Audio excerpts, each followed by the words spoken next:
private islands, helipads, a mansion so big they had to ban aeroplanes from flying over it. These are the most expensive houses ever owned by football players, and I promise you the further we go down this list, the less sense any of it makes.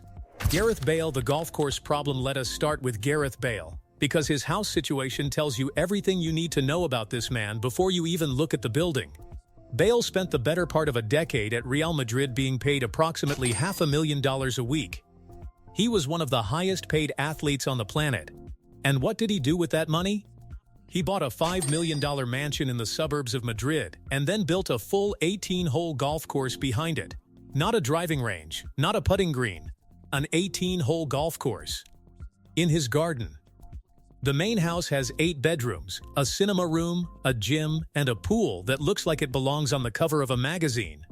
But nobody talks about any of that, because the man has a golf course in his backyard and spent most of his time at Real Madrid playing on it instead of training, which is genuinely one of the most spectacular uses of a sports salary in recorded history.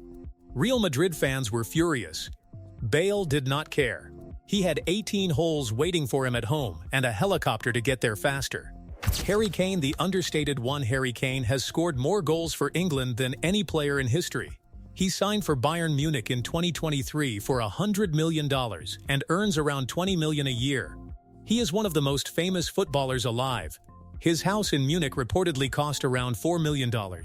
It is tasteful. It is well decorated. It has a garden. His neighbors probably do not even know who he is. I am not saying Kane is boring. I am saying that if I was making $20 million a year, I would at minimum have a waterfall in my living room, and Kane seemingly chose neutral tones and sensible landscaping. Respect the restraint. But also, where is the helipad, Harry? Where is the underground nightclub? You scored 213 Premier League goals. You deserve at least a cinema room with a curved screen. Virgil van Dijk, the Liverpool castle. When Liverpool paid $75 million to bring Virgil van Dijk from Southampton in 2018, they were paying for the best centre-back on the planet. What nobody told them was that he was also about to spend a significant portion of his salary on a home that looks like a modernized English manor house. Van Dijk's property in the Cheshire countryside reportedly comes in somewhere around £4 to £5 million. Stone exterior, manicured grounds. The kind of driveway that requires its own postcode. The inside has every luxury you would expect for a man who lifted the Champions League and the Premier League, but the outside is where the property really makes its statement. It looks like the kind of house a 17th century duke would have owned if the duke had also demanded underfloor heating and a state-of-the-art home gym. Van Dijk moves through it with the same calm authority he shows defending a corner kick, and honestly the aesthetic fits. Neymar, the helicopter landing pad. Now we are getting somewhere. Neymar bought a $10 million mansion in Rio de Janeiro, in the gated community of Portobello, and the first thing you need to understand is that it has a helicopter landing pad in the backyard. Dude drives to training in a supercar and also flies home by helicopter, depending on his mood. 6 bedrooms, a gym large enough for his entire squad, an underground wine cellar with over 3,000 bottles for when the gym feels like too much effort, a tennis court, a beach volleyball court, a pool that looks like someone designed it by asking what would make a pool seem excessive, and then doubled it. And the yacht dock. The man has an $8 million yacht, and he can park it in his own backyard. He does not need to go to a marina. He does not need to plan ahead. He just pulls the yacht around back like the rest of us park a car. His house is essentially a 5-star resort that he happens to live in exclusively. The Expendables franchise also filmed there, because when you are looking for a location that reads as over-the-top wealth, Neymar's actual house is apparently the answer. Lionel Messi, the neighborhood Messi, did not just buy a house. He bought peace and quiet. And the price of peace and quiet turned out to be his entire neighborhood. The original property is a $9 million mansion in the upscale area of Castelldefels outside Barcelona. 7 bedrooms. A personal gym with a wall dedicated to Muhammad Ali, a full basketball court inside the house, a playground for his kids, and a full-sized football pitch in the backyard where he trains daily even when his dogs are in the way. The Spanish government actually banned planes from flying over the property. Not the whole street. Messi's specific house. The airspace above his roof is legally protected from commercial flight. But here is where it gets genuinely insane. In 2013, his neighbors rented their house to a group of students who threw a party that got out of hand. Cars drag racing, music at 3 in the morning, people jumping off the roof. Messi had just lost a match, he wanted to sleep, and he had to listen to this. The next morning, he opened his phone, checked his bank balance, and bought every single neighboring property. He spent over $20 million on houses he did not want simply so he would never be woken up again. That is the most expensive noise complaint in the history of residential real estate. $20 million for quiet. He could have bought noise-canceling headphones for $50, but instead, he bought the surrounding neighborhood. And that is genuinely the correct decision, if you are Lionel Messi.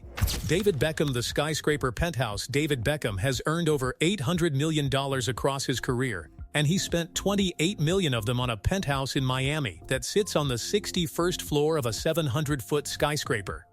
10,000 square feet. 5 bedrooms. 7 bathrooms. An insane view of Biscayne Bay and the Miami skyline that probably looks best at around 2 in the morning when the city is lit up and you are trying to decide whether to use the indoor pool on the 61st floor or one of the 3 outdoor pools by the palm trees. It came fully furnished, which at $28 million seems like the least they could do.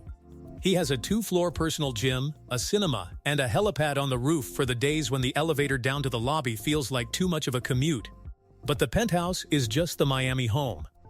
He also has a $33 million mansion in Los Angeles with 6 bedrooms, 9 bathrooms, an elevator, a library, a recording studio, and enough Rolls-Royces, Bentleys, and Ferraris parked outside that the driveway functions as its own automotive exhibition. $28 million on one property, $33 million on another. David Beckham has spent more on houses than most countries spend on their tourism budgets, and he still looks completely unbothered by all of it. Cristiano Ronaldo, the private island there, is no graceful way to transition from David Beckham to Cristiano Ronaldo, because Ronaldo did not merely buy expensive houses in expensive cities. He bought a private island. His own island. In the sea. That belongs to him.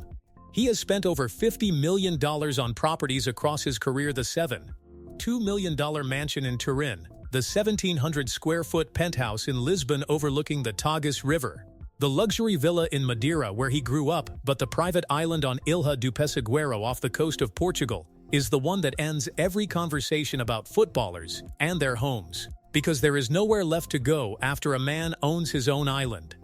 He announced it to his 284 million Instagram followers like it was a normal Tuesday. The villa on the island has a rooftop pool with a direct view of the Atlantic Ocean. No neighbors, no noise, no aeroplanes, no students throwing parties next door. Just Ronaldo, the sea, the rooftop pool, and the understanding that he is the only human being on this particular piece of land because it belongs to him personally.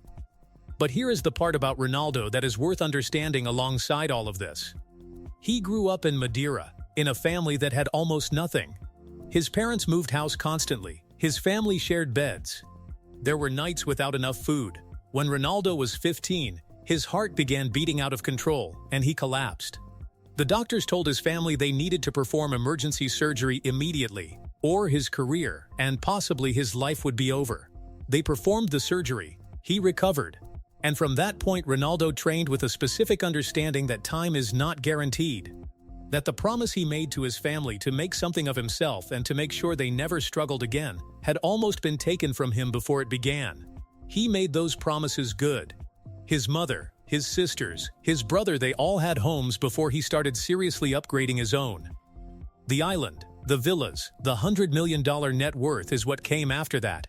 So yes, he has a private island. He has villas across 3 countries. He has a rooftop pool where he watches the Atlantic from somewhere that only he is allowed to be. But the part worth remembering is the 15-year-old kid from Madeira who was told his heart was failing and who woke up in a hospital bed and decided the first thing he was going to do when he was well enough to train was go and do exactly that. The island came later. The promise came first.